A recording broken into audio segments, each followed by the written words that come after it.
ওকে। বিসমিল্লাহির রহমানির রাহিম। আশা করছি সবাই ভালো আছেন।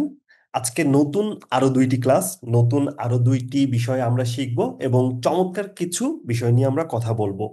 তো শুরুতেই আমি তিনটা ওয়েতে আমার এই ক্লাসটা সম্পূর্ণ করি। প্রথমে আমার গল্পটা বলি, দ্বিতীয়ত আমার থিওরিগুলো ওই গল্পের সাথে ম্যাচ করার চেষ্টা করি, এবং তিন নাম্বার আমি যে গবেষণাপত্র লিখছি সেটা প্র্যাকটিক্যালি আমি লেখার চেষ্টা করি এবং কিভাবে আমি এগুচ্ছি অ্যাজ পার আমার থিওরি এবং গল্প অনুসারে সেটাও আপনাদের সাথে দেখানোর চেষ্টা করি। মূল উদ্দেশ্য আপনাদেরকে গবেষণা শেখানো এবং যোগ্য করে তোলা। আমার নলেজ 1% এবং সেই 1% দিয়েই আমি আসলে শেখাতে চাই। তো শুরুতেই আমার জাপানের একটা গল্প মনে পড়ে গেল আপনাদের সাথে যখন ক্লাস নিচ্ছি। গল্পটা খুবই চমৎকার। আমি জাপানে যাওয়ার ঠিক 6 মাস আগেই আমার একটা ফ্রেন্ড জাপানে গেল, সে আবার পিএইচডি প্রোগ্রামে গেল জাপানে।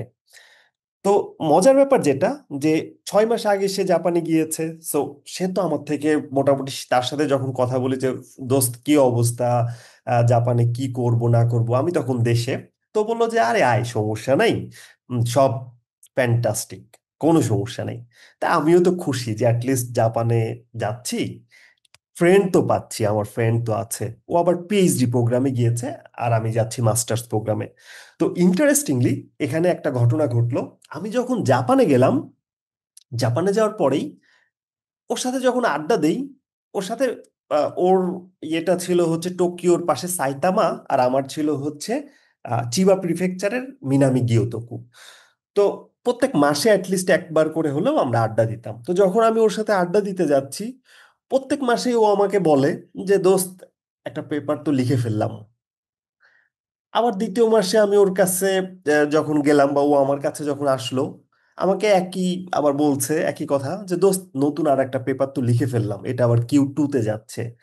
পরের মাসে আমি যখন আবার দেখা করলাম, আড্ডা দিচ্ছি, গল্পের ফাঁকে বললো দোস্ত, নতুন একটা পেপার লিখে ফেললাম, ওটা Q1-এ যাচ্ছে।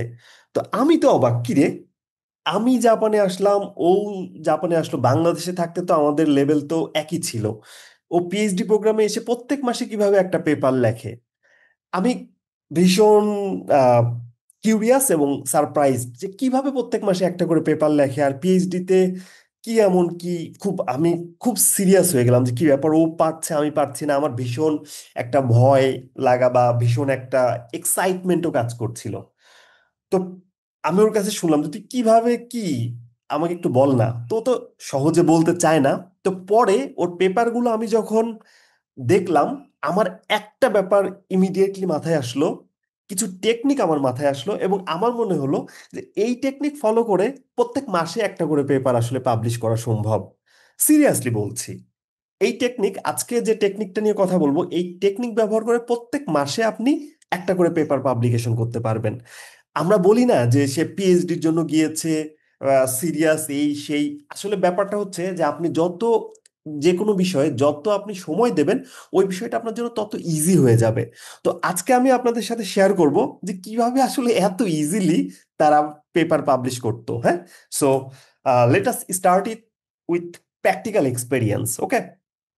প্রথমেই আমি একটু গুগল স্কলারে চলে যাচ্ছি, বা রিসার্চ গেট, যে যেটাতে যান।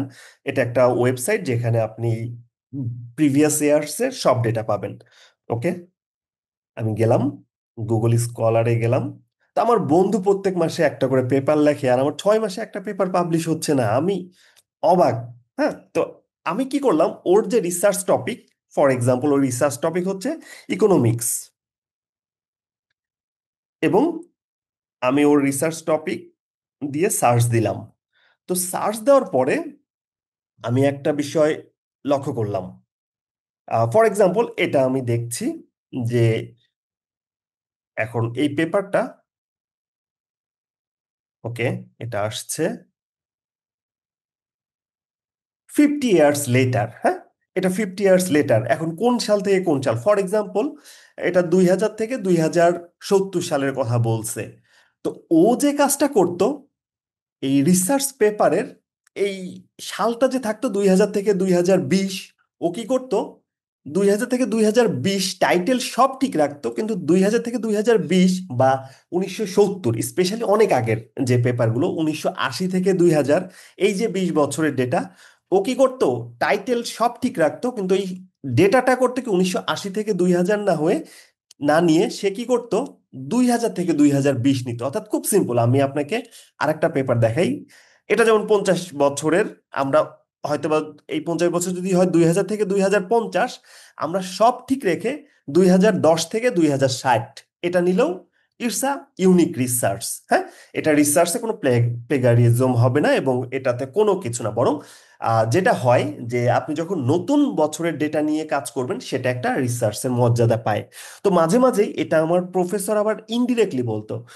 উনি আমাকে বলতো, তুমি কি টপিক খুঁজে পেয়েছো? আমি বলছি, না প্রফেসর, এখনো পাইনি। বলতো, কেন পাওনি? আগের যে কোনো একটা রিসার্চ পেপার দেখো, ওই রিসার্চ পেপারেরই রিসেন্ট ডেটা নিয়ে কাজ করো, রিসেন্ট ডেটা নিয়ে কাজ করো। ওকে, তো আমি আপনাকে দেখাচ্ছি ওর স্ট্র্যাটেজিটা আমি আপনাকে দেখাচ্ছি। ফর এক্সাম্পল, হাউ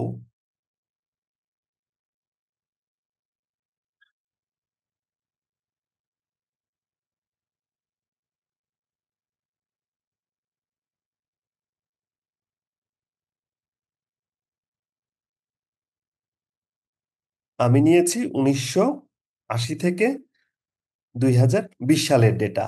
এটা হচ্ছে আমার টপিক। ফর এক্সাম্পল, আপনি রিসার্চ গেট বা গুগল স্কলার থেকে এই পেপারটা ডাউনলোড করে নিলেন।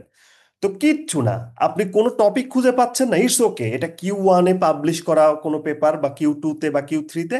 আপনি কি করবেন? টপিক সেম রাখবেন, শুধু ডেটাটা আমার এখন চলছে 2025, তাহলে আমি ওকে 1980-র আমার আসলে দরকারই নাই। 2000 থেকে 2025, it's a unique research paper. আপনি যখন এই টাইটেল দিয়ে কাজ করবেন, দ্যাট মিনস আপনার পেপারটা ইউনিক হয়ে গেল। হ্যাঁ, এটা আপনি পাবলিশ করতে পারবেন, এটা Q1, Q2, Q3, বিকজ এটার একটা ভ্যালু আছে, এটা আপডেট আপগ্রেড হলো। তো এই যে ওয়েটা, এই বেশিরভাগ আমার ফ্রেন্ড যাদের দেখেছি পিএইচডি করছে, ওরা প্রত্যেক মাসে, প্রত্যেক 2 মাসে, প্রত্যেক 3 মাসে একটা করে পেপার পাবলিশ করতো, বিকজ শুধু এয়ার চেঞ্জ করতো বা পজিশন প্লেস চেঞ্জ করতো, এই যে কিছু টেকনিক ব্যবহার করে ও হচ্ছে পেপারগুলো পাবলিশ করতো। পরে ও আমাকে ডিরেক্টলি বলেনি, হাউএভার আমি পরে এটা ধরে ফেলছি। তো আমি আরো কিছু দেখাচ্ছি, যেমন আপনি খুঁজলে পাবেন। ওকে, আমি একটু সার্চ দেই ইয়ার, স্পেসিফিক আমি যদি সাল উল্লেখ করেই দেই, 2000, 2000 সালের আমি যদি দেখি, এই যে এইটা দেখেন, এইটা একটা হচ্ছে আপনার, এটা বুক, ইটস ওকে। এটা একটা আছে 20th সেঞ্চুরি। ইনফ্যাক্ট নিচে আমি আর একটা দেখতে পাচ্ছি 1980 থেকে, এই যে total factor productivity growth in agriculture, index analysis in 93 countries, 1980 2000। ওকে, আপনি এই টপিকটা আপনার ভালো লাগছে, আপনি এটা করেন 2000 থেকে 2020 সালের ডেটা নিয়ে। আপনি এখানে এর আর্টিকেলটা যদি পড়েন, আপনি এখানে সব পাবেন। এই আর্টিকেলটা পড়লে পাবেন কোথা থেকে সে ডেটা কালেক্ট করছে, আপনি সেখান থেকে কালেক্ট করবেন। অ্যাপসটাকে কি লিখছে, আপনি শুধু আপনার চেঞ্জগুলো আসবে। হ্যাঁ, তো এর মডেলটা যেটা, আপনি সেই একই মডেল ব্যবহার করতে পারেন। ইনফ্যাক্ট আপনি আরো দু একটা মডেল একটু অ্যাপ্লাই করতে পারেন। দ্যাট মিন্স আপনার টপিক খুঁজে পাওয়া কিন্তু ব্যাপার না, যে কারণে আমার ফ্রেন্ড প্রত্যেক 2 মাস বা 1 মাসে একটা করে নতুন পেপার হচ্ছে লিখে ফেলতো, এবং সেটা হচ্ছে জার্নালে প্রসেস করার চেষ্টা করতো। হোপফুলি এটা আপনি বুঝতে পারছেন, এটা একটা চমৎকার টেকনিক। কিন্তু শুধু কি এই একটা টেকনিক? ডেফিনেটলি না। আজকে আমরা আরো কিছু টেকনিক জানার চেষ্টা করব, যে কিভাবে আসলে এটা বিকল্প ওয়ে যে টপিক খুঁজে পাওয়া যায়। That is very easy way to to to to learn with topic research topic. Okay, তো এখন আসেন, আরেকটা হচ্ছে, প্রথম যেটা আমি অলরেডি বলে দিয়েছি, সময়কাল পরিবর্তন। ইটস ওকে, সময়কাল পরিবর্তন করেই আমরা এটা করতে পারি। সেকেন্ড যেটা, ইন্টারেস্টিংলি, ভৌগোলিক স্থানান্তর। অর্থাৎ আপনার এখানে হয়তোবা আগের টপিকে ছিল রাজশাহী, আপনি এটাকে ঢাকা বিভাগের ধান চাষে জলবায়ু পরিবর্তনটা করলেন। আগে একটা ছিল, আপনি সেটা চেঞ্জ করে দিলেন, জাস্ট প্লেসটা আপনি চেঞ্জ করে দিলেন, আগের প্লেসটা রাখলেন না।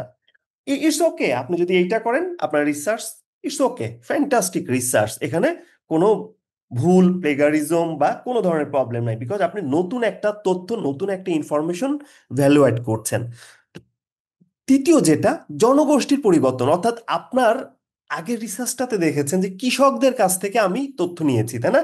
সরি, আমি তথ্য নিয়েছি ব্যাংকারদের কাছ থেকে, যে how do climate factors and value orientation effect agriculture financing. আহা, আপনাদেরকে এটা বলে দিলাম, এটা তো আমার একটা প্ল্যান ছিল। আমি ব্যাংকারদের কাছ থেকে ডেটা নিয়েছি, আমার প্ল্যান ছিল এর পরের রিসার্চটা করব হচ্ছে ওই একই টাইপের ডেটা নিব কৃষকদের কাছ থেকে। তাহলেই কিন্তু আমার ডিফারেন্ট আর একটা ইউনিক রিসার্চ হয়ে গেল। তার মানে আমার জনগোষ্ঠী বা আমার পিপল বা আমার ভেরিয়েবলটাকে আমি চেঞ্জ করে দিলেই আমার নতুন একটা পেপার হয়ে গেল। তাহলে কি, তাহলে খুব ইন্টারেস্টিংলি যারা সোশ্যাল সায়েন্স বা এনভায়রনমেন্টাল সায়েন্সে কাজ করতে চান, আমার যে টপিকটা আছে আমি ওইটা ব্যাংকারদের নিয়ে করেছি, আপনি খুব ইজিলি ওই টপিকে ব্যাংকারদেরকে অমিট করে দিয়ে আপনি কৃষকদের কাছ থেকে ডেটা নিয়ে ফুললি আমার ওইটাই দিয়ে দিতে পারেন, ফুললি আমার ওইটাকেই ফলো করতে পারেন। It's a unique. Okay, hopefully আপনারা উপভোগ করছেন যে কিভাবে আমরা ট্র্যাডিশনাল চিন্তা ভাবনার বাইরে গিয়েও চাইলে রিসার্চ পেপার তৈরি করতে পারি। 4 নাম্বার যেটা, আপনি দুইটা পেপার দেখলেন, একটা দেখলেন এগ্রিকালচার নিয়ে আর একটা দেখলেন এনভায়রনমেন্ট নিয়ে, একটা দেখলেন ফিজিক্স নিয়ে আর একটা দেখলেন কেমিস্ট্রি নিয়ে। এখন আপনার প্ল্যান হচ্ছে যে এই দুইটা পেপারই তো আমি রেডিমেড পাইছি এবং দুইটাই চমৎকার, তো আপনি ওই দুইটাকে কম্বাইন করেন, আপনি ওই দুইটাকে কম্বাইন করে একটা পেপার করতে পারেন, নতুন ডেটা নতুন সব, বাট দুইটাকে কম্বাইন করে ইটস এ ইউনিক পেপার। আপনি নতুন একটা ইনোভেশন করলেন, এটা আপনার কপি পেস্ট না, বিকজ আপনার ডেটা নতুন, আপনার আইডিয়া নতুন, আপনি নতুন ভাবে চিন্তা করছেন। ওকে, অনেক টেক্সট পাচ্ছি। 1 নাম্বারটা আবার রিপিট করব, 1 নাম্বারটা অবশ্যই আবার রিপিট করব। তারপরে 4 নাম্বারটা দেখেন, দুইটা ধারণার সমন্বয়। এখন আমি বলেছিলাম না আমার টপিকটা ছিল ফাইন্যান্স আর আমার প্রফেসর হচ্ছে এনভায়রনমেন্টাল ইকোনমিক্স, তো আমি যেটা চাইছি যে দুইটাকে কম্বাইন করতে। ওকে, আমার এর পরের প্রফেসর, আমি হয়তো ভবিষ্যতে যখন যাব, আমার এর পরের প্রফেসর প্রফেসর দেখা যাচ্ছে উনি এগ্রিকালচারিস্ট, বা উনি হয়তোবা দেখা যাচ্ছে যে অন্য কোনো সেক্টরে, হয়তোবা অন্য কোনো এরিয়াতে, আমি তখন ফাইন্যান্সের সাথে আবার ওইটাও কানেক্ট করার চেষ্টা করব। এই যে দুইটা ধারণাকে এক করে এরকম দুইটা পেপার আমি ডাউনলোড করব, করে ওই দুইটা পেপারের টপিককে কম্বাইন করে আমি নতুন একটা পেপার তৈরি করার চেষ্টা করব, যেখানে ডেটা সোর্সগুলো আমি ইজি অ্যাভেলেবল, যেটা ইজিলি অ্যাক্সেসেবল, যেটা ডেটা সোর্সগুলো, ডেটা যেখান থেকে নিব সেগুলো আমরা আসবো, সেখান থেকে আমি যেন নিতে পারি। তো এটাও গেল দুইটা ধারণা, দুইটা ধারণা, ফাইন্যান্স এবং এনভায়রনমেন্টাল ইকোনমিক্স, ফাইন্যান্স এবং ব্যাংকিং, ফাইন্যান্স এবং এগ্রিকালচার, ফাইন্যান্স এবং আর্টস। ঠিক আছে, এই দুইটাকে কম্বাইন করব। এরপর নতুন প্রেক্ষাপট। এখন নতুন প্রেক্ষাপটটা আরো ইন্টারেস্টিং, যেমন আমার একটা টপিক ছিল কোভিড 19 ইকোনমিতে। এটা কখন করেছিলাম, কোভিড যখন 2019 সালে এসেছিল, তখন আমি 20-এ করেছিলাম যে কোভিড 19 এর ফলে পরবর্তী বছরে অর্থনীতিতে কি ইম্প্যাক্ট পড়লো। এটা একটা কিন্তু আমি করছি। ওকে, এরপরে কিন্তু আপনারা চাইলে আরো করতে পারেন। কিভাবে? কোভিড 19 এর পরবর্তী সময়ে যে আমাদের যে ডোজ নেওয়া হয়েছে, আমরা ডোজ নিয়েছি, এই ডোজ নেওয়ার ফলে যেটা হয়েছে যে তাদের হিউম্যান বডিতে কোন ইম্প্যাক্ট পড়েছে বা কার কি সমস্যা হয়েছে, অনেকের চুলকানি হয়েছে, অনেকের শ্বাসকষ্ট হয়েছে, এই যে আফটার ইফেক্ট কোভিডের, আফটার 5 ইয়ার্স ইফেক্ট, যেটা 5 বছর ধরে, 5 বছর পরের যে ইফেক্ট কোভিড 19-এর, সেটা আমরা করতে পারি। তার মানে কি? এর মানেটা হচ্ছে যে কোনো একটা এক্সিস্টিং একটা ধারণা, সেটার নতুন প্রেক্ষাপটে সেটাকে আমরা প্রয়োগ করব। এটা আমার 5 নাম্বার। ওকে, সো আমি দেখেন কত ইজিলি আমরা কিন্তু টপিক পাচ্ছি। আপনি কোভিড 19-এর অনেকগুলো রিসার্চ পেপার দেখলেন, ওখান থেকে আপনি ভাবলেন ওকে কোভিড 19 তো ডান, তো এখন এর আফটার ইফেক্টটা আমরা একটু দেখি। ঠিক আছে, এটা হতে পারে। এরপরে যেটা, বাকিগুলো আসলে দুধ ভাত টাইপের, যেমন হচ্ছে যে প্রযুক্তি অর্থনীতি, আচ্ছা সামাজিক দৃষ্টিকোণ এটা খুব ইজি। যেমন নারীদের আমাদের বাংলাদেশে বা ডেভেলপিং কান্ট্রিতে আমি বলেছি যে আমাদের আসলে গবেষণার টপিকের অভাব নাই। কারণ হচ্ছে আমাদের সমস্যা প্রচুর, তো যে দেশগুলোতে সমস্যা প্রচুর তাদের হাজার হাজার টপিক। তো আমাদের নারীরা কিন্তু অনেক পিছিয়ে আছে। নারীরা মেধাতে পিছিয়ে নাই, নারীরা হচ্ছে যেটাতে পিছিয়ে পিছিয়ে আছে সেটা হচ্ছে নারীরা আহ ঘর থেকে বের হওয়া হয় না বা বের হতে পারছে না অনেক কারণেই। যে কারণে এটা নিয়ে আমরা কাজ করতে পারি যে কৃষিতে নারীর অংশগ্রহণ, গ্রামীণ সমাজে দৃষ্টিভঙ্গি। হয়তো আপনি কিছু প্লেস সিলেক্ট করলেন যে জায়গাগুলোতে নারীরাও কৃষি কাজ করে। তখন নারীরা যখন পুরুষের পাশাপাশি একই পরিবারে নারী এবং পুরুষ একসাথে যখন কৃষিকাজ করছে, তখন তাদের ফ্যামিলির অর্থনৈতিক যে সিনারিও, পাশাপাশি যে ফ্যামিলিতে শুধু পুরুষ ইনকাম করছে কৃষিকাজ করে, সেই ফ্যামিলির অর্থনৈতিক সিনারিওর উপরে বেস করে আপনি কিন্তু একটা পেপার করতে পারেন। সো এই সামাজিক দৃষ্টিকোণ চিন্তা করেও আপনি তৈরি করতে পারেন। এরপর স্থানীয় সমস্যা, যেমন নদীর পলি হচ্ছে, আমরা জানি স্থানীয় সমস্যা অনেক এলাকায় হচ্ছে বজ্র হচ্ছে, আহ, ব্যবস্থাপনায় সমস্যা, ময়লা ফেলানো হচ্ছে, তারপরে হচ্ছে আপনার ঠিকঠাক মতো সিটি কর্পোরেশন এরিয়াতে ঠিকঠাক মতো বা পানি, হ্যাঁ, যেটা ওয়াটার হচ্ছে আপনার পিউরিফিকেশন বলেন বা এই ধরনের কাজগুলো নিয়েও আমরা চাইলে করতে পারি স্থানীয় সমস্যা। এরপর ট্রেন্ড বা টেকনোলজি, এটা সব সময়ই আপনি ট্রেন্ডের সাথে থাকতে পারেন, এবং ট্রেন্ড টেকনোলজি নিয়ে করা মানেই আপনার পেপারটা মোটামুটি ইউনিক। তো তার মানে আমার ওই পিএইচডির বন্ধু যে চালাকিটা করছে, আমার ওই পিএইচডির বন্ধু যেটা করছে সেটা হচ্ছে ও প্রত্যেক মাসে একটা পেপার লেখে, বিকজ ও প্রিভিয়াস ভালো আর্টিকেলগুলোর সাল পরিবর্তন করে, বিকজ সে প্রিভিয়াস ভালো আর্টিকেলগুলোর স্থান পরিবর্তন করে বিকজ সে প্রিভিয়াস ভালো আর্টিকেলগুলোর জনগোষ্ঠী পরিবর্তন করে। অর্থাৎ পিপল, কৃষক আছে হয়তো বা কৃষক বাদ দিয়ে ব্যাংকারদের কাছ থেকে ডেটা নিচ্ছে একই ডেটা, ব্যাংকার আছে দেখা যাচ্ছে যে একই ডেটা সাধারণ পাবলিকের কাছ থেকে নিচ্ছে, সাধারণ পাবলিক আছে দেখা যাচ্ছে সুদখোর বা হচ্ছে যারা হচ্ছে আপনার সুদ প্রদান সুদ দেয়, হ্যাঁ, মহাজন, তাদের কাছ থেকে নিচ্ছে স্থানীয়। তো এইভাবে হচ্ছে তারা হচ্ছে জনগোষ্ঠী পরিবর্তন করে রিসার্চ পেপার করছে। এবং এরপরের যেটা বাকিগুলো যেগুলো এগুলো হচ্ছে খুব কমন। এই প্রথম তিনটা আপনারা চাইলে যারা টপিক খুঁজে পাচ্ছেন না তাদের জন্য এগুলা চমৎকার একটা ওয়ে হতে পারে। ওকে, আমার এই পার্টটা এখানেই শেষ। আমার যে বন্ধুর সাথে, আমার যে পিএইচডি বন্ধুর সাথে ডিসকাশন, সেটা এই পর্ব আমি এখানেই শেষ করছি। এখন আসি, তার মানেটা খুব ক্লিয়ার, হোপফুলি আপনারা বুঝতে পারছেন। আচ্ছা, হোপফুলি আপনারা বুঝতে পারছেন যে আমি কোন বিষয়গুলো নিয়ে কথা বললাম। এখন আপনার প্রথম একটা ব্যাপার আসতে পারে আপনার মাথায় যে স্যার আপনি তো অনেক কথা বলেছেন, কিন্তু আমার এখন প্রবলেমটা হচ্ছে যে রিসার্চ টাইটেলটা আমি যখন লিখবো, একটা রিসার্চ টাইটেলে আসলে কি কি থাকা উচিত। স্বাভাবিক, খুব স্বাভাবিক আপনার মাথায় এই প্রশ্নটা আসতেই পারে। খুব ইম্পর্টেন্ট এবং বেসিক বিষয় নিয়ে আমরা আসলে কথা বলবো। খুব ইম্পর্টেন্ট এবং বেসিক বিষয় নিয়ে আমরা কথা বলবো। ওকে, সো আমার বইতে যখন আমি টেবিল অফ কন্টেন্টসে যাচ্ছি, আমি রিসার্চ টাইটেলটা পাচ্ছি প্রজেক্ট টাইটেল আর রিসার্চ টাইটেল, ঠিক আছে।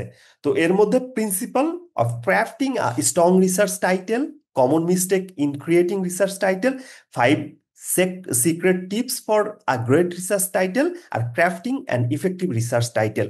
এত থিওরিটিক্যাল কথাবার্তায় যাব না, এগুলো পড়ানোও যেমন বোরিং, এগুলো স্টুডেন্টরা বা এগুলো হচ্ছে আপনারা যারা শুনবেন আপনাদেরও খুবই বোরিং লাগবে। সো এই টাইপের কথা না, বাট আমি মূল বিষয়টা আপনাদেরকে জানাতে চাই, সেটা হচ্ছে ফাইভ সিক্রেট। একটা চমৎকার একটা টাইটেল যখন আপনি করতে যাবেন, পাঁচটা সিক্রেট আপনাকে আমি আজকে জানিয়ে দিব, যে সিক্রেটটা ফলো করলে আপনার টাইটেল ফ্যান্টাস্টিক একটা টাইটেল পাবেন। এবং ইফেক্টিভ রিসার্চ টাইটেলটা কিভাবে ক্রাফটিং করা যায়, হ্যাঁ, সেটা আমরা দেখি। ওকে, প্রিন্সিপালটা এটা আপনি বাসায় পড়ে নেবেন বইটা থেকে। আমি এটাতে যাচ্ছি না, এটা খুবই ইম্পর্টেন্ট, বাট আমি এগুলো আপাতত যাচ্ছি না। যার সময় আছে সে অবশ্যই, যে শিখতে চান সে অবশ্যই এগুলো শিখে নেবেন। কমন মিস্টেকটাতেও যাচ্ছি না, এগুলো সময় থাকলে অবশ্যই একবার চোখ বুলিয়ে নেবেন। Five secret tips for great title, হ্যাঁ। এইটা আমরা দেখব। প্রথম ব্যাপার হচ্ছে আপনার টাইটেলে হোয়ার থাকবে। হোয়ার থাকবে কোথায়? এখন আপনি বললেন জলবায়ু পরিবর্তনের প্রভাব, বাট আপনি বললেন না যে এই প্রভাবটা কোথায়। তাহলে আপনাকে কোথায় সেই প্লেসটা আপনাকে অবশ্যই অ্যাড করে দিতে হবে, অর্থাৎ সাতক্ষীরার উপকূলীয় অঞ্চলে জলবায়ু পরিবর্তনের প্রভাব। এখানে সাতক্ষীরা উপকূলীয় অঞ্চল বলে আমরা একটা নির্দিষ্ট ঠিকানা দিচ্ছি। সো প্রথম ব্যাপারটা নোট করবেন, হোয়ার আপনার টপিক, রিসার্চ টপিক। আপনি রিসার্চের যে টপিকটা সেটাতে এটা খুব ইম্পর্টেন্ট। যেমন আমার টপিকটাতে ছিল how do climate concern and value orientation influence agricultural financing and development. এটাতে আমার প্রফেসর আমাকে যেটা বলেছে যে তোমার এই টপিকটাতে কোনো দেশের নাম উল্লেখ করার দরকার নেই। কেন? সেটা উনি ব্যাখ্যা দিয়েছে যে এখানে যদি আমি দেশের নাম উল্লেখ করি, তুমি পরবর্তীতে যখন পিএইচডি করতে যাবা তখন এটা তোমার মানে রিসার্চটা হয়ে গেল শুধু বাংলাদেশ কেন্দ্রিক। সো আমি এখানে তোমার স্বার্থে তোমার দেশটাকে আমি ইন মানে ইনভিজিবল করে দিলাম। বাট একটা চমৎকার একটা টপিকের ক্ষেত্রে আপনি আরো ফোকাস, আরো কনক্রিট করে আপনি একটা দেশ আপনি কোথায় করছেন সেই প্লেসটাকে আরো কনক্রিট ওয়েতে করতে পারেন। আচ্ছা, এখানে আর একটা চমৎকার বিষয়, রিসার্চ টপিকের দুইটা ওয়ে আছে। একটা হচ্ছে আপনি সরাসরি প্রশ্ন করে টপিক করতে পারেন, যেমন আমার এটা সরাসরি প্রশ্ন করে টপিক করা। হ্যাঁ, সরাসরি প্রশ্ন করে টপিক করা, এটা ডিপেন্ড করে প্রফেসর কি চায়। সো সরাসরি একটা প্রশ্নের উত্তর খুঁজে বের করার চেষ্টা করা হয়েছে। আবার আপনি একটি স্টেটমেন্ট দিয়েও করতে পারেন, দুইটাই চমৎকার হয়ে, but it depends on your professors approval. Fully আপনার প্রফেসর এটা অ্যাপ্রুভাল করবে। আর আপনি যদি নিজে নিজে করেন সেক্ষেত্রে আপনি দুইটা যে কোনো ভাবেই করতে পারেন। তো প্রথম একটা ব্যাপার যে প্লেসটা কোথায়, সেটা একটা খুব খুব গুরুত্বপূর্ণ একটা বিষয়, আপনার রিসার্চের প্লেসটা দিতে হবে। দ্বিতীয় যেটা, হাউ, কিভাবে, আপনার পদ্ধতির ঝলক দেখান। ঠিক আছে, আপনি কোন পদ্ধতিতে করেছেন। যেমন আপনি বলেন নারীর ক্ষমতায়ন, হোয়াট ডাজ ইট মিন। এটা দ্বারা কিন্তু বোঝা যায় না যে আপনি আসলে কি বোঝাতে চাচ্ছেন। বাট আপনি যদি লিখতে চান লিখেন কিভাবে মাইক্রো ফাইন্যান্স ও ডিজিটাল লিটারেসির মাধ্যমে, কিভাবে নারীর অর্থনৈতিক ক্ষমতায়ন, অর্থাৎ আপনি অর্থনৈতিক ক্ষমতায়নটা কিভাবে চাচ্ছেন, কৃষি কাজে নারীর অংশগ্রহণের মাধ্যমে। তাহলে কিভাবে কৃষি কাজে নারীর অংশগ্রহণের মাধ্যমে, হাউ, হাউ এর অ্যান্সার হচ্ছে কৃষি কাজে নারীর অংশগ্রহণের মাধ্যমে। সো হোপফুলি আমি বুঝাইতে পারছি যে প্রথম হয়ার কোথায়, দ্বিতীয় হচ্ছে হাউ কিভাবে। কিভাবে এর অ্যান্সারটা হচ্ছে মাইক্রো ফাইন্যান্স ও ডিজিটাল লিটারেসির মাধ্যমে, বা কৃষিখাতে নারীর হচ্ছে অংশগ্রহণের মাধ্যমে, যেভাবে খুশি আপনি লিখলেন। সো হাউ খুবই ইম্পর্টেন্ট। 3 নাম্বার যে ব্যাপারটা, ইউজ নাম্বার। যেমন আপনি এখানে লিখতে পারেন কিছু স্কুলের সমীক্ষা। না না না না না না না না, it's not specific, you should be more concrete, more specific. 10টি মাধ্যমিক স্কুলের 500 শিক্ষার্থীর উপরে সমীক্ষা, that's the way. Okay, so এটা গেল। 4 নাম্বার হচ্ছে ইন্ডিকেট ম্যাথোডোলজি, আপনি কি ওয়েতে করতে চাচ্ছেন। এখন আপনি বলেন মাছ চাষের উন্নতি। এখন মাছ চাষের উন্নতি তো অনেকভাবে করা যায়, বাট আপনার থিওরিটা ইম্পর্টেন্ট। এই সবই আমরা শেখাবো, আমি কিন্তু স্টেপ বাই স্টেপ আপনাকে এখনো আমি ফার্স্ট স্টেপে রেখেছি। Topic, topic. হ্যাঁ, যারা টপিকের নাম নিয়ে আমাকে অনেকেই পার্সোনালি টেক্সট করেছেন, অনেকেই হচ্ছে আমাকে দিয়েছেন, তাদের জন্য বলছি। জাস্ট আপনার ব্রেইন স্টর্মিং করার জন্য আমি এটা করেছি, যে আপনার টপিকটা আপনি কিভাবে আহ, লিখতে পারেন, আপনার টপিকে কি কি থাকবে, মাস্ট থাকবে। সো একটা পদ্ধতি, যেমন হচ্ছে বায়োফ্লক, আমার প্রোনাউন্সিয়েশন ভুল হতে পারে, প্রযুক্তি ব্যবহার করে ময়মনসিংহে তেলাপিয়া চাষের উৎপাদনশীলতা বৃদ্ধি। সো এই যে একটা পদ্ধতি, কোন পদ্ধতিতে আমি এই থিওরিটাকে ইস্টাবলিশ করার চেষ্টা করছি, দ্যাটস দ্য ভেরি ইম্পর্টেন্ট। হ্যাঁ, এটা সম্ভব হলে অবশ্যই দিতে হবে। 5 নাম্বার হচ্ছে প্রেক্ষাপট দিন। প্রেক্ষাপটটা কি এখন মাথায় আসছে যে স্যার প্রেক্ষাপট কি, কনটেক্সটটা কি। হ্যাঁ, এখন আমরা দেখি গ্রামীণ উন্নয়ন। গ্রামীণ উন্নয়ন বললে গ্রামের উন্নয়ন, গ্রামের মানুষের উন্নয়ন বোঝায়, বাট আমরা আরো স্পেসিফিক করব কনটেক্সটটা। হাওড় অঞ্চলের দুর্যোগ প্রবণ গ্রামে স্থানীয় সম্পদ ভিত্তিক টেকসই উন্নয়ন, অর্থাৎ স্পেসিফিক হাওড় অঞ্চলের দুর্যোগ প্রবণ গ্রামে কনটেক্সটটা কোথায়, কোন কনটেক্সটে কথা বলেছি, আপনার গল্পটা কোন আবহের, আপনার গবেষণার মূল বিষয়বস্তু কোন বৃহত্তর প্রেক্ষাপট। বা সামাজিক আবহে আলোচিত হচ্ছে সেটা সংক্ষেপে তুলে ধরুন। এতে পাঠক আপনার কাজটা গুরুত্ব আর প্রাসঙ্গিকতা আরো ভালোভাবে বুঝতে পারবে। এটা অনেকটা একটা গল্পের ভূমিকা লেখার মতো, যেখানে গল্পের পেছনের কারণ বা পরিবেশটা সংক্ষেপে তুলে ধরা হয়। তাহলে এটা হাওড় অঞ্চলের দুর্যোগ প্রবণ গ্রামে কনটেক্সটটা খুব ইজিলি বুঝতে পারবে। ও আচ্ছা, হাওড় অঞ্চলের দুর্যোগ প্রবণ গ্রামের কথা বলছে, তার মানে টপিকটাই আমাকে সব বলে দিচ্ছে। সো তাহলে ব্যাপারটা কি দাঁড়ালো? ব্যাপারটা যদি আমি খুব সংক্ষেপে আপনাদেরকে বলতে চাই, তাহলে প্লেস কোথায়, এটা কোথায় আমার টপিকেই থাকবে যে এটা কোথায়। দ্বিতীয় কিভাবে, এটা হচ্ছে মাইক্রো ফাইন্যান্স বা কৃষিতে নারীর অংশগ্রহণের মাধ্যমে অর্থনৈতিক উন্নয়ন। তারপরে সংখ্যা কত, 10টি, কিছু স্কুলের না 10টি 500 শিক্ষার্থীর। ওকে, পদ্ধতিটা কি, আমার মাছ চাষের পদ্ধতি না, বায়ো ফ্লক। এরকম আপনাকে আমি প্রায় 100টা পদ্ধতি আমি আপনাকে দিব। ইনফ্যাক্ট আমি এখনই দেখাই দিচ্ছি আপনাকে মোটিভেট করার জন্য। আপনি মোটিভেট আপনাকে করার জন্য আমি থিওরিগুলো দেখাচ্ছি, এরপরে দেখাবো একটু পরে। এরপর প্রেক্ষাপট, যেমন গ্রামীণ উন্নয়ন না, হাওড়া অঞ্চলের দুর্যোগ প্রবণ গ্রামের স্থানীয় সম্পদ ভিত্তিক টেকসই উন্নয়ন। আমার মনে হয় আপনারা বুঝতে পারছেন যে আপনার রিসার্চ টপিকে কোন বিষয়গুলো থাকা উচিত। এরপরেও আমি আপনাকে একটা কথা বলি, এই টপিকটা, এই যে টপিকটা, আপনি একটা টপিক লিখবেন, লেখার পরে সেটাকে আমরা আস্তে আস্তে আস্তে আস্তে আপডেট করব, কোনো সমস্যা নেই। আমরা হচ্ছে লার্নিং বাই ডুইং প্রসেসে আগাবো। আমাদের ভুল হবে, আমরা আবার এগোবো, আবার ভুল করবো, আবার এগোবো। হ্যাঁ, আমাদের প্রসেসটা এটা থাকবে। তো এখন আসেন, crafting and effective research title কিভাবে। ডিটেলসটা চমৎকার ভাবে লেখা, আপনি পড়ে নেবেন, বাট আমি আপনাকে কিছু জিনিস শেখাচ্ছি। যেমন ভুল শিরোনাম, বাংলাদেশের মানুষের রোগবালাই, এটা হবে আপনি কিভাবে হাইলাইট করবেন, মাতৃত্বকালীন পুষ্টি ও গ্রামীণ বাংলাদেশের নবজাতকের স্বাস্থ্য, সাতক্ষীরার কেস স্টাডি, পারলে সালটা দিয়ে দিয়েন 2000 সাল। ঠিক একইভাবে আমার গ্রামের কৃষিকাজ নিয়ে কিছু কথা, এই টাইপের, মানে ভাবার্থক কথাবার্তা বলা যাবে না রিসার্চে। আপনাকে বলবেন জৈব পদ্ধতিতে টমেটো চাষের লাভজনকতা, রাজশাহীর 20টি এলাকার চিত্র 2000 সালের। ফ্যান্টাস্টিক, আপনি এইভাবে করতে পারেন। এরকম আমি আহ, প্রত্যেকটা সায়েন্স, আর্টস, এগ্রিকালচার, তারপরে এনভায়রনমেন্ট, বিজ্ঞান, শিল্পকলা, ব্যবসা, বাণিজ্য, প্রকৌশল, সামাজিক বিজ্ঞান যেটা, প্রযুক্তি, তারপর অন্যান্য বিষয় নিয়ে আমি মোটামুটি কিছু চমৎকার এক্সাম্পল দেওয়ার চেষ্টা করছি। এই বইটা আসলে মূলত, এই বইটা একটা চমৎকার, আমার মনে হয় বই, যেটা আপনাকে শুধু শেখাবে না, আপনাকে আনন্দ দেবে। আসলে শিক্ষা হওয়া উচিত আনন্দের জন্য। মানে এত হার্ড কথাবার্তা গবেষণায় যদি আমি বলি, আপনার ভালো লাগবে না। সো প্রেক্ষাপট চমৎকার হওয়া উচিত। হ্যাঁ, কথাবার্তাগুলো ইজি হওয়া উচিত, আমরা শিখবো। একবারে কেউ কখনো পিএইচডি হোল্ডার হয় না।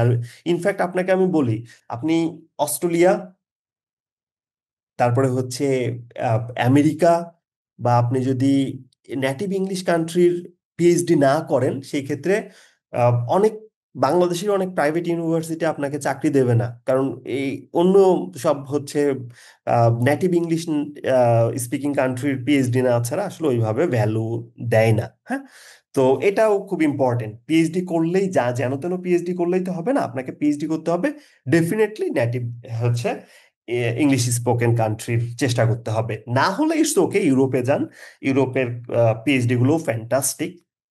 আমার প্রফেসরই আমাকে বারবার বলতো যে হোয়াই জাপান, পিএইচডির জন্য কেন জাপানে আসবা তুমি। হ্যাঁ, উনি যখন আমার সাথে আমার রিসার্চ পেপারটা নিয়েই আমি যখন কাজ করছি, উনি আমাকে বলছে তোমার এই পেপারটা তোমার ফিউচারে, তুমি যখন ইংলিশ স্পোকেন কান্ট্রিতে পিএইচডি করবা, তোমার এটা কাজে লাগবে এই পেপারটা।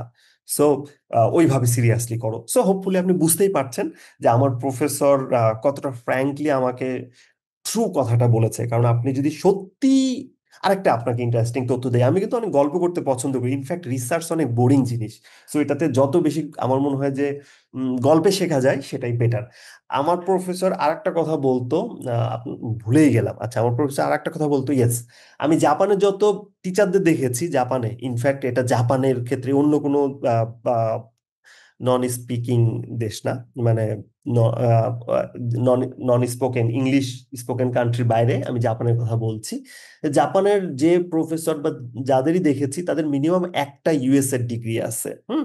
সো ইউএস এর ডিগ্রি না ছাড়া জাপানে আসলে অনেকটা ওই প্রো, মানে ইউনিভার্সিটির টিচার নেয়ই না ধরতে গেলে, কারণ ওরা দামই দেয় শুধু আমেরিকা বা অস্ট্রেলিয়া বা এই টাইপের ইংলিশ স্পোকেন কান্ট্রি গুলোকে খুব ভ্যালুয়েশন করে। সো হোপফুলি বুঝতে পারছেন, অনেক আহ, প্রাসঙ্গিক এবং অন্য কিছু কথাও বলছি। সো হোপফুলি আপনি টপিকটা কেমন হবে বুঝতে পারছেন। টপিক নিয়ে আশা করি আপনার টেনশন করার আর কোনো কারণ নাই। এই বিষয়গুলোকে মাথায় রেখে কোথায় কিভাবে সংখ্যা, পদ্ধতি, প্রেক্ষাপট, ইটস ওকে ফার্স্ট। কারো কোনো সমস্যা আছে কিনা আমি 2টা মিনিট একটু আপনাদের সাথে ডিসকাস করব। আমার জুমে যারা আছেন একটু কথা বলার সুযোগ আমি দেই, বিকজ ওরা আছে কি নাই সেটাও একটা দেখার ব্যাপার। ওকে, জুম কই? হ্যাঁ,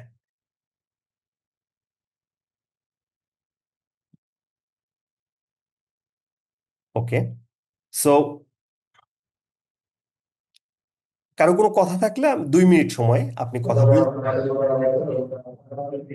Sorry, টপিকগুলো করতে পারবো কারো কোনো কথা আছে?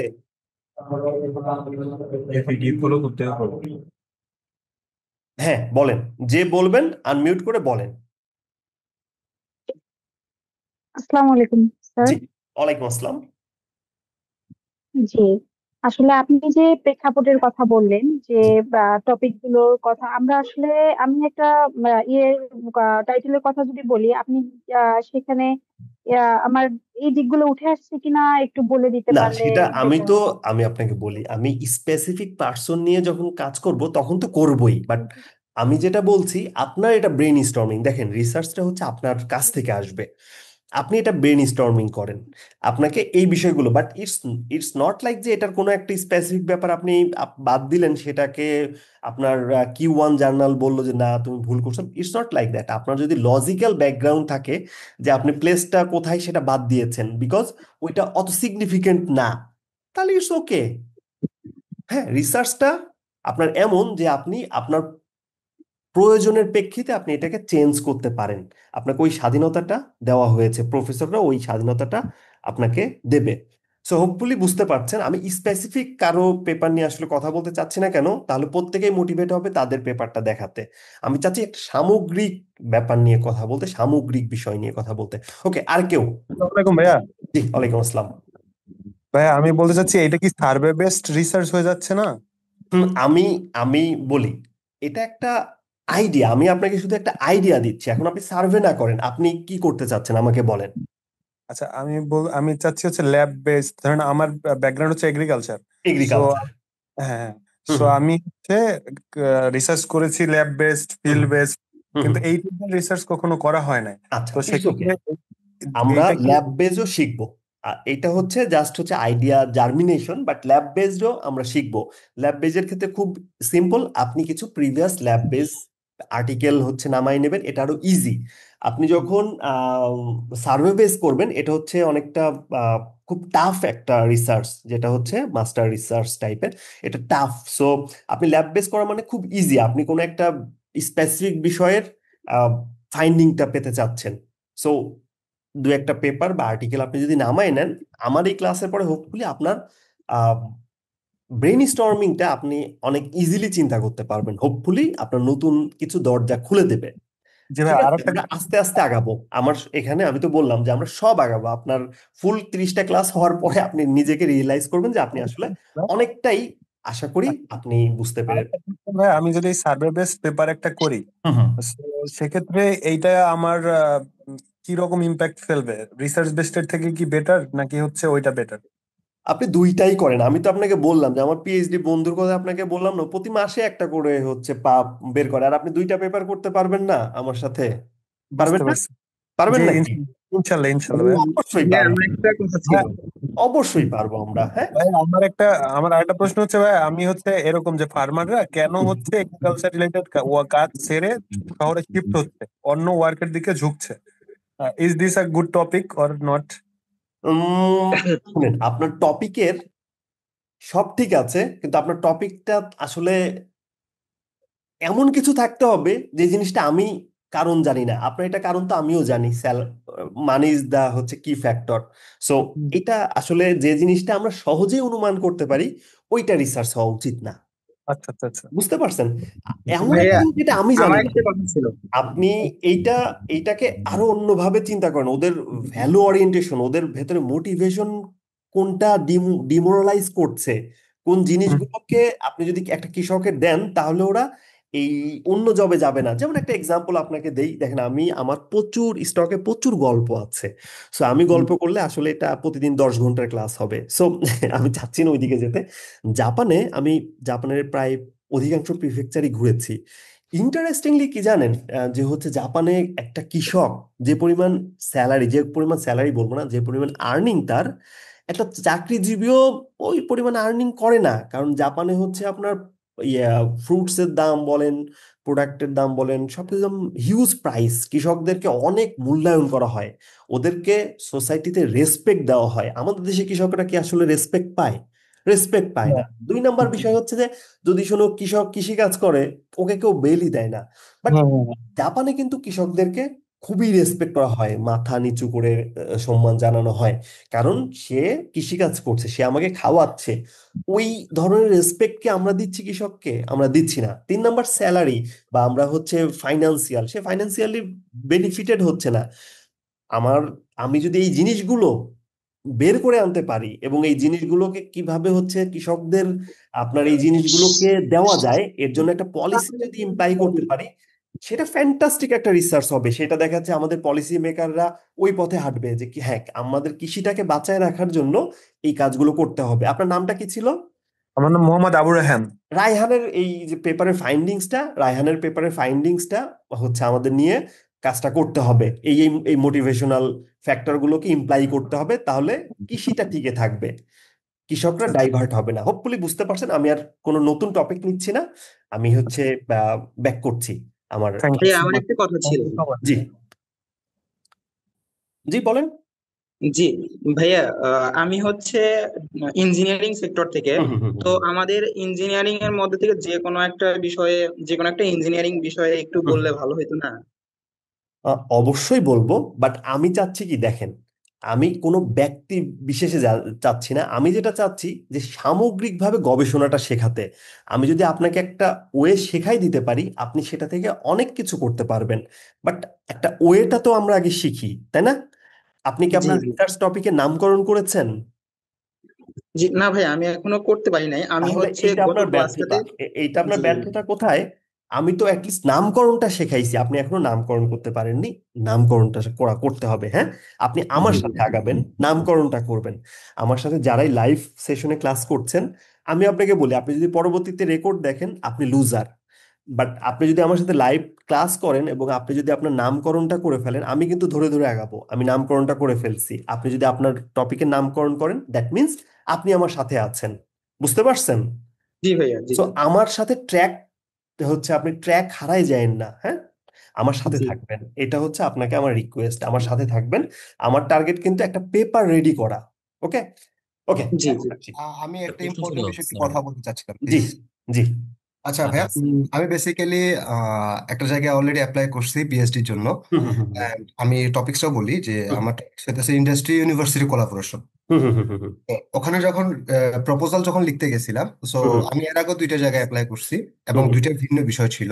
হুম, হুম, তো ওখানে হইতেছে ওনারা যখন প্রপোজাল চাইছে তখন প্রপোজালে হইতেছে আপনার কোনো টাইটেল ইউজ করতে বল নাই, শুধু বলছে এইমস, অবজেক্ট, রিসার্চ কোয়েশ্চেন, হুম, দেন রিসার্চ গ্যাপও হুম, চাই নাই। হুম, হুম, জাস্ট হুম, দুইটা একটা রিভিউ চাইছে হুম, এন্ড থিওরিটিক্যাল ফ্রেমওয়ার্কটা চাইছে। হুম, হুম, হুম, তো এইভাবে যখন করতে যাই তখন মানে টাইটেলটা কি আসলে দেওয়াটা জরুরি হয়? আমি ওনাদের থেকে জিজ্ঞেসও করছি যে প্রফেসরকে যে এখানে টাইটেল দিব কিনা অথবা কোনো সাব টাইটেল আছে কিনা। তখন উনি বলছেন না, তোমাকে যা বলা হয়েছে তুমি তাই করো শুধু।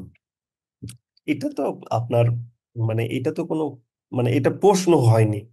এটা কেন বলছি, এটা আচ্ছা, তো তাহলে আমি আমি আপনাকে আরেকটা আগেই বিষয়, বলছি যে হ্যাঁ এটা আরেকটা আপনার বিষয় বলি ভাইয়া, হ্যাঁ। আপনার ইউনিভার্সিটি এবং এটা সুপারভাইজার, এটা ওনাদের রিকোয়ারমেন্ট অনুযায়ী আপনাকে কিছুই নাও চাইতে পারে, শুধু রিসার্চ গ্যাপই চাইতে পারে।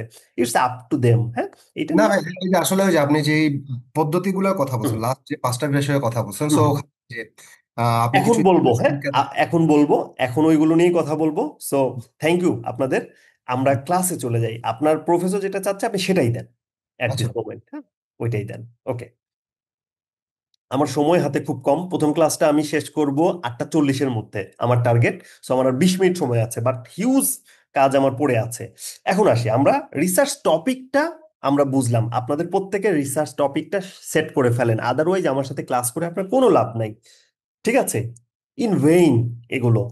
অ্যাটলিস্ট আমি বলছি, আমি স্টেপ বাই স্টেপ আগাচ্ছি, আমি রিকোয়েস্ট করব রিসার্চ টপিকটা এখন করে ফেলানো আপনাদের জন্য ইজি। প্রত্যেকে রিসার্চ টপিকটা অ্যাটলিস্ট করে ফেলেন, আদারওয়াইজ পরে সমস্যা হবে। ওকে, তো এখন আসেন রিসার্চ টপিকের পরে আমি প্রথম যে ব্যাপারটা আমার প্রবলেম স্টেটমেন্ট। সো বিষয়গুলো এই বিষয়গুলো অনেক বোরিং কিছু বিষয় নিয়ে কথা আমি বলবো না, আমি আমার স্লাইডে চলে যাই। আচ্ছা, তার আগে আমি দেখি যে আমার স্টুডেন্ট হচ্ছে এখন কয়জন আছে। হুম, 100%। আমি ইউটিউবটাতে একটু দেখে আসি কয়জন, যদি ঠিকঠাক থাকে আমি নতুন একটা লেকচার শুরু করব। সবাই, হ্যাঁ সবাই আছে। সো আমার কথা সবাই শুনতে পাচ্ছেন? একটা টেক্সট করেন, আমার কথা শুনতে পারলে আমি চমৎকার একটা টপিক নিয়ে এখন শুরু করব। আ, একটু টেক্সট করেন, হ্যাঁ ওকে, সবাই শুনতে পাচ্ছে, দ্যাটস ওকে, ফ্যান্টাস্টিক। ওকে, তো গবেষণাটা আসলে কেমন হয়, আমরা রিসার্চ টপিকটা অলরেডি জেনে ফেলেছি যে রিসার্চ টপিকটা আমরা কিভাবে লিখবো। প্রত্যেকেই আমরা প্রমিস করেছি, আপনারা আমাকে প্রমিস করেছেন যে আপনারা রিসার্চ টপিক আপনাদেরটা অ্যাটলিস্ট লিখে ফেলবেন। Whatever it is, right or wrong, we don't care, but we have to write it. ঠিক আছে, এখন আসি জাপানে। আমার আরেকটা খুব চমৎকার অভিজ্ঞতা ছিল, আমি যখন জাপানের রাস্তাগুলোতে ঘুরতাম, আমি এত ভালো লাগতো, রাস্তাগুলো অনেক উঁচু থেকে পাহাড় কেটে বানানো, নিচে চলে গিয়েছে, আবার নিচ থেকে উপরে চলে এসেছে। তো যখন এই উপর থেকে নিচে বা নিচ থেকে উপরে রাস্তাগুলো এরকম থাকতো, আমার কি মনে হতো যে আমি যেখানে দাঁড়িয়ে আছি এই রাস্তাটা বোধহয় একটু বেশি ওয়াইড, আর সামনের দিকে ন্যারো হয়ে গিয়েছে। ঠিক আছে, এটা মনে হতো। তো এখন আমি যখন রিসার্চ পেপার নিয়ে ক্লাস নিতে আসলাম, আমার মনে হলো হ্যাঁ আমাদের রিসার্চটাও তো ঠিক এমন। আমি প্রথমে একটা টপিক সিলেক্ট করি, এই টপিকটাকে আস্তে আস্তে আস্তে আস্তে আমরা ন্যারো করি। তো আমাদের এই রিসার্চটাও আমরা আস্তে আস্তে আমাদের টপিক থেকে আস্তে আস্তে রিসার্চের যত গভীরে ঢুকবো ন্যারো করে ফেলবো। তো কিভাবে আসলে ন্যারো হচ্ছে আমরা প্র্যাকটিক্যালি দেখি। তো এটা জাপানের একটা পুকুরে, আমি জাপানের পুকুর খুবই কম, কারণ জাপানের চারিদিকে সমুদ্র। তো জাপানের একটা একটা পুকুর হয়তো বা খাল বিল আমি পেয়েছি, যেটা ওরা হচ্ছে এরকম সুন্দর কালারফুল মাছ ছেড়ে দিয়েছে। তো ওই জায়গাতে গিয়ে দেখলাম যে জাপানের কিছু এরকম খাল বিলের পানি অনেক সবুজ। তো আমি ভাবলাম কি রে, পানি অনেক সবুজ কেন? এইটা নিয়ে আমার ব্যাপক একটা কৌতূহল হলো, কারণ জাপানের পানি সবুজ কেন? পানি তো নীল হতে পারে, বা খাল বিলের পানি তো খাল বিলের নর্মাল কালার হতে পারে, বাট এটা সবুজ কেন? এটা কিন্তু একটা মাথায় আমার একটা প্রশ্ন আসলো। তো এখান থেকে এই যে প্রশ্ন আসলো, এটা আমার হচ্ছে কি হলো তাহলে, এই যে মাথায় আমি চিন্তা করলাম, এটা আমার প্রবলেম আইডেন্টিফিকেশন, যে কেন এটা সবুজ, এটা আমার প্রবলেম আইডেন্টিফিকেশন। এটা যখন আমি লিখিতভাবে আমি যখন উপস্থাপন করব, সেটা আমার প্রবলেম স্টেটমেন্ট। তো আমরা একটু দেখার চেষ্টা করি, পুকুরের পানি হঠাৎ সবুজ হয়ে গেছে। এই অস্বাভাবিক রং পরিবর্তনের কারণ অজানা, আমি জানি না এটি মাছ সহ জলজ প্রাণীদের উপরে কোনো ক্ষতিকর প্রভাব ফেলছে কিনা, তা নিয়েও আমার একটা চিন্তা ছিল ওই সময়টাতে। এটা আমার প্রবলেম আইডেন্টিফাই করছি। সো আপনার যে টপিক, আপনার টপিকের প্রবলেম এইভাবে আইডেন্টিফাই করবেন, হ্যাঁ। যেভাবে আমার পুকুরের পানির কালারটা সবুজ কেন, এটা নিয়ে আমার মাথায় বেশ ভালো একটা, আমি একটা প্যারায় পড়ছিলাম।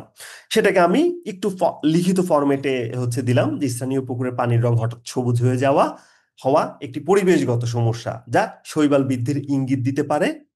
এই পরিবর্তনের কারণে মাছের স্বাস্থ্য, পরিবেশের ভারসাম্য ও পানির গুণমান ক্ষতিগ্রস্ত হতে পারে। তবে এর প্রকৃত কারণ ও ফলাফল এখনো নিশ্চিতভাবে জানা যায়নি। একটা স্টেটমেন্ট আমি মোটামুটি লিখে ফেললাম, প্রবলেম আইডেন্টিফিকেশনটাকেই আমি লিখিতভাবে উপস্থাপন করলাম। এরপরে আমি একটা রিসার্চ টপিক হচ্ছে আপনার সেট করলাম, এখন সরি রিসার্চ কোশ্চেন। এখন আপনারা রিসার্চ কোশ্চেন মানে কি সেটাই তো জানেন না, আপনাদের কেন আমি রিসার্চ কোশ্চেনে তাহলে আগাবো? তাহলে চলেন আমরা একটু জেনে আসি যে রিসার্চ কোশ্চেনটা আসলে কি আমার বই থেকে। তাহলে আমরা আসি রিসার্চ কোশ্চেন। ওকে, রিসার্চ কোশ্চেনটা আমরা পেয়েছি। রিসার্চ কোশ্চেন এই চ্যাপ্টারটা আমি আপনাদের লাস্টে পড়াবো, এইটা 39 নম্বর পেজ, সবাই মনে করাই দিবেন। এটা হচ্ছে কোরিলেশন, এটা আমি কোরিলেশনটা পড়াবো। ওকে, রিসার্চ কোশ্চেন গেল। ওকে, আচ্ছা, রিসার্চ কোশ্চেন হলো আপনার গুপ্তধন খোঁজার ম্যাপের সবচেয়ে জরুরি প্রশ্নটা। এটা হলো সেই নির্দিষ্ট প্রশ্ন বা প্রশ্নগুলো যার উত্তর আপনি আপনার গোয়েন্দাগিরি করে বের করতে চাচ্ছেন। কোন একটা প্রশ্ন বা অনেকগুলো প্রশ্নের উত্তর আপনি খুঁজে বের করবেন কেন? কারণ ওই উত্তরগুলো বের করে আপনি গুপ্তধনের কাছে বা ওই যে সবুজ কেন সেটার উত্তরটা আপনি পেয়ে যাবেন। হ্যাঁ, এইটা তাহলে সহজ কথায় আমরা একটু জেনে নেই। গবেষণা করে আপনি ঠিক কোন প্রশ্নগুলোর আসল উত্তর জানতে চান সেইগুলোই হলো আপনার রিসার্চ কোয়েশ্চেন। এগুলো যত পরিষ্কার হবে আপনার পথ চলা তত সহজ হবে, ঠিক যেন রাতের আকাশে ধ্রুব তারা খুঁজে পাওয়ার মতো। এটার উদ্দেশ্য কি? এর উদ্দেশ্য হচ্ছে আপনার গবেষণা কাঠামোকে আরো স্পষ্ট করা এবং আপনার অনুসন্ধানের ফোকাস নির্দিষ্ট করা। এটাকে আমি বলবো রিসার্চ কোয়েশ্চেন অনেকটা টস টস লাইটের মতো। হ্যাঁ, যেটা আপনাকে ঠিক পথে নিয়ে যাবে। আপনার রিসার্চ কোয়েশ্চেন যদি ঠিক না থাকে তাহলে আপনি ভীষণ বিপদে পড়বেন। তো আরো অনেক জায়গাতে আমার এই রিসার্চ কোয়েশ্চেন বারবার আসছে, ঘুরে ফিরে আসছে। রিসার্চ কোয়েশ্চেনের আমার একটা চ্যাপ্টারই আছে। উম, এটা যদি সম্ভব হয় আমি পড়াইতে পারলে খুব ভালো হতো, বাট আমার টাইম সীমাবদ্ধতা আছে, আমি যেতে চাচ্ছি না। হাউএভার আমার হোপফুলি আমার পরবর্তী ক্লাসগুলোতে আমি কিছুটা ব্যাক করব। হ্যাঁ, সো গবেষণার রিসার্চ অবজেক্টিভে যাওয়ার আগে রিসার্চ কোশ্চেনটা আমরা খুব ভালো মতো দেখব। তো এখন ব্যাপারটা হচ্ছে রিসার্চ কোশ্চেন মানে কি? আমি ওই যে পানি কেন সবুজ হচ্ছে এটার একটা উত্তর খুঁজে বের করা। তাহলে আমার রিসার্চ কোশ্চেন পুকুরের পানি সবুজ হয়ে যাওয়ার প্রকৃত কারণ কি? দেখেন, এইটাই তো আমার মেইন হচ্ছে প্রশ্ন, যে পুকুরের পানি সবুজ হয়ে যাওয়ার প্রকৃত কারণ কি। কিন্তু এই প্রশ্ন দ্বারা, এই প্রশ্নটুকু দ্বারা আমি এক্সাক্ট উত্তরে যেতে পারবো না। তাহলে আমার আরো কিছু সাব কোশ্চেন করতে হবে। দেখেন, একটা রিসার্চের একাধিক প্রশ্ন হতে পারে, দুইটা তিনটা চারটা, বাট আমি সাজেস্ট করি, এটা আমার মনে হয় যে একটা মেইন কোশ্চেন থাকা উচিত। তাহলে আপনি ট্র্যাকলেস হবেন না, এটা মাথায় রাখবেন। মূল কোশ্চেনটা একটা হওয়া উচিত, এটা হলে আপনার ট্র্যাক সবসময় ট্র্যাকে থাকবেন। আর এর আন্ডারে কিছু সাব কোশ্চেন রাখতে পারেন যদি আপনার মনে হয় যে মূল কোশ্চেনটাতে আপনার যাওয়ার জন্য কিছু রিলেটেড কোশ্চেন লাগবে। যেমন, পানির সবুজ হওয়া কি শৈবাল বা জলজ উদ্ভিদের অতিরিক্ত বৃদ্ধির কারণে? যদি আপনি ইয়েস হয়, যদি আপনার উত্তর যদি ইয়েস হয় তাহলে তো আপনি বুঝতেই পারলেন যে প্রকৃত কারণ কি সবুজ হওয়ার। 2 নম্বর প্রশ্ন, পুকুরের পানিতে নাইট্রোজেন ও ফসফরাসের মাত্রা কতটা? যদি বেশি হয় তাহলে আপনি একটা প্রেডিকশন করতে পারছেন, ও আচ্ছা, অন্যান্য পুকুরের তুলনায় আমার এই পুকুরের পানির ফসফরাসের মাত্রাটা অনেক বেশি, যে কারণে এটা সবুজ হইছে হয়তোবা। 3 নাম্বার, পুকুরের আশেপাশে কি কি ধরনের কৃষিকাজ বা রাসায়নিক সার ব্যবহার করা হয়? এখন বাংলাদেশের কথা যদি আমি আপনাদের বলি, বাংলাদেশের আপনি আহ ঢাকার আশেপাশের যদি আপনি আহ ধান ক্ষেতগুলোতে যান দেখবেন যে পানিগুলো হয়েছে কি সোনালী কালারের পানি। কিছু পানি দেখবেন, কিছু পানি দেখবেন মেয়েদের পছন্দের পিঙ্ক কালারের পানি, কিছু পানি আপনি দেখবেন নীল, সুন্দর নীল কালারের পানি। এর কারণ কি? ইন্ডাস্ট্রিয়াল ওয়াটার গুলো চলে যাচ্ছে। তো এটা আপনি বুঝতে পারবেন যে আসলে কাহিনীটা কোথায় হয়েছে। তো সেটাই আর কি, যে পুকুরের আশেপাশে কি ধরনের কৃষিকাজ বা রাসায়নিক সার ব্যবহার করা হয়, ঠিক আছে? উম, বা কি ধরনের কলকারখানা আছে, এটাও অ্যাড করে দেবেন। তার মানে কি, এটার উত্তর যদি হয় যে হ্যাঁ অনেক কলকারখানা আছে যার পানি সরাসরি কৃষি ইয়েতে যায় বা সরাসরি পুকুরে যায়, সেটাও একটা কারণ হতে পারে যে ওই পানির কারণে এই কালারটা সবুজ হয়েছে। এরপরে পানির পিএইচ, তারপরে হচ্ছে ডিসলভ, অক্সিজেন এবং স্বচ্ছতা কেমন আমরা বের করার চেষ্টা করব। তারপরে এই ঘটনা কি মৌসুমী নাকি এককালীন, অর্থাৎ সিজনাল নাকি নন সিজনাল, অর্থাৎ সারা বছরে একই রকম থাকে নাকি বর্ষাকালে একটু চেঞ্জ হয় আবার গ্রীষ্মকালে অন্য কালার চলে আসে। তো দেখেন, একটা রিসার্চ কোশ্চেন আন্ডারে আমি আরো কিছু সাব কোশ্চেন করছি, কারণ এই একটা প্রশ্ন দিয়ে আমি আসলে আমার উত্তরে ঠিকঠাক পৌঁছাতে পারবো না বলেই আমার মনে হয়েছে। যে কারণে আমার মনে হলো যে এটাকে যদি আমি ভেঙে ভেঙে বিভিন্ন ছোট ছোট কারণ বের করি, যে এই কারণে হতে পারে, এই কারণে হতে পারে, এই কারণে হতে পারে, এই কারণে হতে পারে, সেগুলোকে প্রশ্ন আকারে আমি লিখলাম। দ্যাটস দা ওয়ে, হ্যাঁ, কিভাবে আমরা রিসার্চ কোশ্চেনটা করতে পারি। আচ্ছা, এই যে এতটুকু আমি শেখালাম রিসার্চ কোশ্চেন, আদৌ আপনাদের কারো কোনো প্রশ্ন আছে? আমি 2 মিনিটের জন্য নিচ্ছি, কারো কোনো প্রশ্ন থাকলে আমাকে করতে পারেন। আমি 2 মিনিটের জন্য আসবো এই রিসার্চ কোশ্চেনে, ইভেন ইউটিউবেও করতে পারেন। এই রিসার্চ কোশ্চেন নিয়ে কারো কোনো প্রশ্ন আছে কিনা? কুইক, কারো কোনো প্রশ্ন আছে? না থাকলে নাই বলেন একটু। আসসালামু আলাইকুম ভাইয়া। জি। ভাই এইটা কি কোশ্চেনিয়ার তৈরির মতো হচ্ছে আর কি? আমরা যদি সার্ভে বেসড করি তাহলে কি কোশ্চেনিয়ারে হচ্ছে হ্যাঁ, একটু এত বেশি কেন আমরা বুঝবো? আমি একটা রিসার্চ কোয়েশ্চেন, আমি মূল উত্তরটা খুঁজে পাবো, ওই উত্তরটা খুঁজে পাওয়ার জন্য আমি একটা প্রশ্ন লিখবো, আর পাশাপাশি আরো কিছু ওই মূল প্রশ্নটা পাওয়ার জন্য আরো কিছু সাব প্রশ্ন লিখবো। আমি বেশি দূর চিন্তাই করব না, কারণ এটা অনেক সহজ জিনিস, কেন জটিল করব আমরা? আপনি এই সহজটুকু কি বুঝতে পারছেন নাকি পারেননি সেটা বলেন। জি ভাই এইটুক বুঝতে পারছি। ফ্যান্টাস্টিক, আমার উদ্দেশ্য আপনাকে এইটুকুই বোঝানো, পরের হিসাব তো পরে। আমি যদি আজকে সব শিখিয়ে দেই তাহলে বাকি 30টা ক্লাসে কি করব? আজকে সব শেখানো যাবে না, হ্যাঁ? আস্তে আস্তে, কারণ কি আমরা একটা প্রসেস ধরে আগাবো। তাহলে আপনার যে টপিকটা আছে সেই টপিকের প্রবলেম স্টেটমেন্ট, প্রবলেম আইডেন্টিফিকেশন এবং রিসার্চ কোশ্চেন লিখে ফেলবেন। ঠিক আছে রনি, বুঝতে পেরেছেন রনি? ভাইয়া কিছুটা কি এরকম যে আমরা আসলে শুধু একটা কোশ্চেনের মধ্যেই সীমাবদ্ধ থাকবো না, যদি আমি মনে করি যে আরো আনুষঙ্গিক ভাবে কিছু কোশ্চেন করা যায় এই কোশ্চেনের সাথে, তাহলে আমরা কিছু কোশ্চেন ওইটার পাশেই লিখে নেব, না না না এমনই কি? না না না না না, try to understand what I am saying, একটা কোশ্চেনকে not, please try to understand, আমার লজিকটা বোঝার চেষ্টা করেন, আমার ওয়ার্ড গুলো খুব ইম্পর্টেন্ট। সেটা হচ্ছে এটা আমার মূল কোশ্চেন, খুব স্পেসিফিক ভাবে আমি রিসার্চটা কিন্তু খুব স্পেসিফিক, এটা আমার মূল প্রশ্ন। এই প্রশ্নের উত্তরটা খুঁজে পাওয়ার জন্য আমার আরো কিছু প্রশ্ন বের করা দরকার। আপনি পুকুরের পানি সবুজ হয়ে যাওয়ার প্রকৃত কারণ কি? আপনি কি করবেন? আপনি তো হিমশিম খেয়ে যাবেন যে কি করবো কিভাবে সবুজ পানি সবুজ হলো। আপনাকে কিছু ওয়ে বের করে দেওয়া, যে তুমি অক্সিজেন পিএইচ লেভেলটা চেক করো, তুমি দেখো যে শৈবাল বা জলজ উদ্ভিদ আছে কিনা, তুমি নাইট্রোজেন পরীক্ষা করো। এই পরীক্ষাগুলোর মাধ্যমে আপনি এই মূল প্রশ্নটার উত্তর খুঁজে পাবেন। অর্থাৎ আপনার, আপনি, আপনাকে আরেকটু বলি, রনি তো তাই না? আপনার ওয়াইফ, বুঝেন রনি? ওয়াইফ, জি ভাই ওইটা হচ্ছে নাফি ইসলাম নামে একজন প্রশ্ন করছিল, নাফিস, আমি আচ্ছা। না, আপনি কে বলছেন? আমি রনি বলছি ভাই। রনি, আচ্ছা। রনি, আপনার ওয়াইফ কি আছে? না ভাই আমি ব্যাচেলর। আচ্ছা, আপনার ওয়াইফ নাই, আপনি খুবই লাকি। তো এইটা হচ্ছে আপনার ওয়াইফ, হ্যাঁ। আর এই বাকিগুলো হচ্ছে কি, যে আপনার গার্লফ্রেন্ড, ধরে নেন, ঠিক আছে? বোঝা গেল? বাট জি ভাইয়া, বুঝতে এই পারছি। এই ব্যাপারটা হচ্ছে যে আমার এই মূল প্রশ্নটাই হচ্ছে এইটা, এই প্রশ্নটাকে আমি, এই প্রশ্নের উত্তর পাওয়ার জন্য আমি আরো কিছু সাব প্রশ্ন করে নিতে পারি, যেটা আমার এই মূল প্রশ্নটার উত্তর বের করতে সহায়তা করে। হোপফুলি আপনি বুঝতে পারছেন, মোটামুটি লজিকটা এরকমই। তো ভাই আমি একটা কোশ্চেন করবো? ওকে, সবাই বুঝতে পারছে, থ্যাংক ইউ। আসসালামু আলাইকুম ভাইয়া। ভাই, আমি একটু জানতে চাচ্ছিলাম হ্যাঁ আর হ্যাঁ, কি। Quick quick quick. আমারটা একটু কঠিন মনে হতে পারে, যে মানে এটা কি হাইপোথিসিসের মতন, যে হ্যাঁ না না না না, আমি আপনি, হচ্ছে যে হ্যাঁ, আপনি কেন ওইদিকে যাচ্ছেন? আমার সাথে যান না। আপনি জি অত জি বেশি যাচ্ছেন কেন? আপনি, আমি যতটুকু বুঝাই বুঝতে পারছেন কিনা, জি স্যার, জি জি। এটাই আমার সার্থকতা। দ্যাটস মাই বয়। আমি যতটুকু পড়ছি আচ্ছা, থ্যাংক ইউ, এইটুকু পড়েন, থ্যাংক ইউ। আমরা সব যাব, আমরা সব করব, আমরা পেপার লিখবো না? ওকে, আসলে ভাই কোশ্চেনটার সাথে সাথে চলে আসে, এই জন্যই সবার মনে প্রশ্ন আমরা জাগে। আসবো, আমরা আসবো আসবো, বুঝতে পারছি, আসবো। তো এটা গেল, তাহলে আপনার মেইন রিসার্চ কোশ্চেনটা রেডি করে ফেলেন। এরপরে আসি, এরপরে আমরা আসবো রিসার্চ অবজেক্টিভ। এখন রিসার্চ অবজেক্টিভটা কি? একটা খুব ইম্পর্টেন্ট এটা, যে রিসার্চ অবজেক্টিভ, আমার গবেষণার উদ্দেশ্য কি? ওই যে সবুজ হওয়ার মূল কারণটা খুঁজে বের করা, এইটা একটা কারণ। কিন্তু সবুজ হওয়ার কারণটা খুঁজে বের করেই কি আমি বসে থাকবো?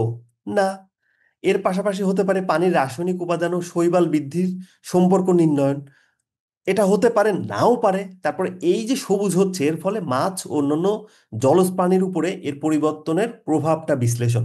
অর্থাৎ শুধু সবুজ হয়ে গেল ওইটা তো কোনো গবেষণা হইতে পারে না, যে সবুজ কেন হলো। এই সবুজ হওয়ার জন্য আমার মাছের কি ক্ষতি হচ্ছে, অন্যান্য জলজ প্রাণীর কি ক্ষতি হচ্ছে, এটাও একটু খুঁজে বের করা।